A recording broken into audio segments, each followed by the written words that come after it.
I'm Just a Fly on the Wall, book number 5, The Guide, Not the Boss. I hovered near math class right over a map when I heard a loud grumble, a stomp and a snap. A student was fuming, their fists balled up tight. All they do is boss me. That can't be right. I tilted my wings and flew in a bit near, because what I had heard was something I hear.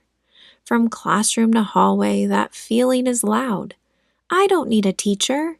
Gets lost in the crowd. But let me explain from my fly point of view, because I see things that might be brand new.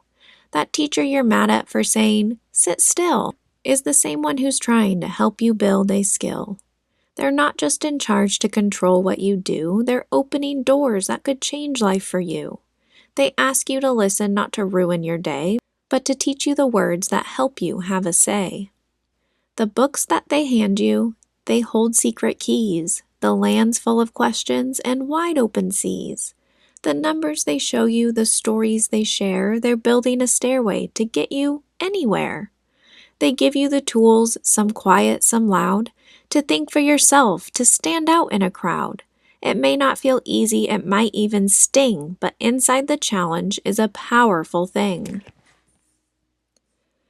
When teachers correct you, they're not being mean. They're shaping the strong from the sparks they have seen. You're not being punished for getting it wrong. You're being invited to rise and grow strong. With kindness, with smarts, with dreams in your heart, that's where your courage and knowledge can start. So next time a teacher says, "Try that again," know they're not stopping you. They're helping you begin. They see your future, though it's still far away, and they want to help you build it today. I'll keep flying past, just a dot on the wall, watching kids grow up strong, steady, and tall. You're not being bossed, you're being built brave. Your teacher's a guide on the path that you pave.